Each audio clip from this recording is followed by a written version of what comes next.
इसी प्रकार से एक घटना मेरे गांव का है खुड़मुड़ा का। जब मैं ट्रैक्टर खेत में घुसाता था तो वहाँ सांप पूरा इधर उधर निकलता था। उसके बाद मैं उसको प्रणाम किया। उस दिन से उस खेत में कहीं दिखने साइड होकर मैं गुरुदेव से प्रार्थना करके उसको ऊर्जा ट्रांसफर किया।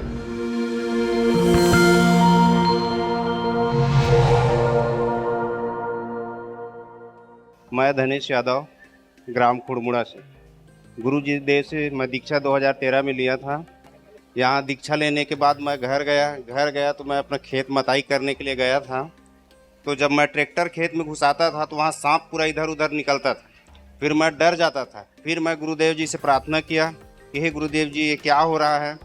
जब भी मैं ट्रैक्टर खेत में घुसाता हूँ तो सांप पूरा इधर उधर जाते। और मेरे को दीक्षा लिए हुए मात्र 7-8 दिन ही हुआ था। फिर जैसे ही मैं ट्रैक्टर खड़ा करके गुरुदेव जी से प्रार्थना करके ट्रैक्टर चालू किया, पूरा खेत में धान लग गया। उसके बाद एक दिन भी मेरे को कोई जीव जंतु ऐसे नज़र नहीं आए। जिस दिन खेत में धान आखिरी लग रहा था उसी दिन एक सांप आके धमेले में बैठा था, जो टफ होता है, और उसमें छत करके जिधर लगा रहे थे लेबर लोग उधर ही। उसके बाद मैं उसको प्रणाम किया। उस दिन से उस खेत में कहीं दिखने, वो खेत में जाने के लिए कोई भी अगर बोल देते कि जाओ वहाँ का मोटर चालू कर लो करके, तो कोई नहीं आता। मेरा लड़का उस समय 10 साल का था जो आज दीक्षा लिया है। मैं उसको बोल देता था जा मोटर चालू करके आ जा करके, तो वो गुरुदेव का नाम लेके चला जाता था और मोटर चालू करके आ जाता। बाकी जवान आदमी भी 2 आदमी नहीं जा पाते उस रूम में।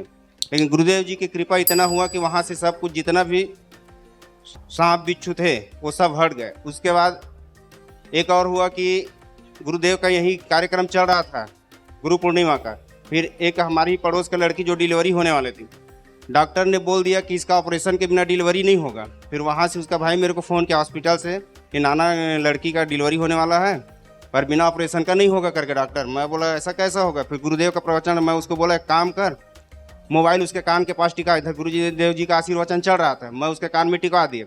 और मैं यहाँ से गुरुदेव से प्रार्थना करके भंडारा के पास था, मैं वहाँ से गुरुदेव से प्रार्थना किया, फिर उसे एनर्जी ट्रांसफ़र किया। 10 मिनट बाद लड़का वापस फ़ोन किया कि नाना जी इसका तो नॉर्मल डिलीवरी हो गया करके।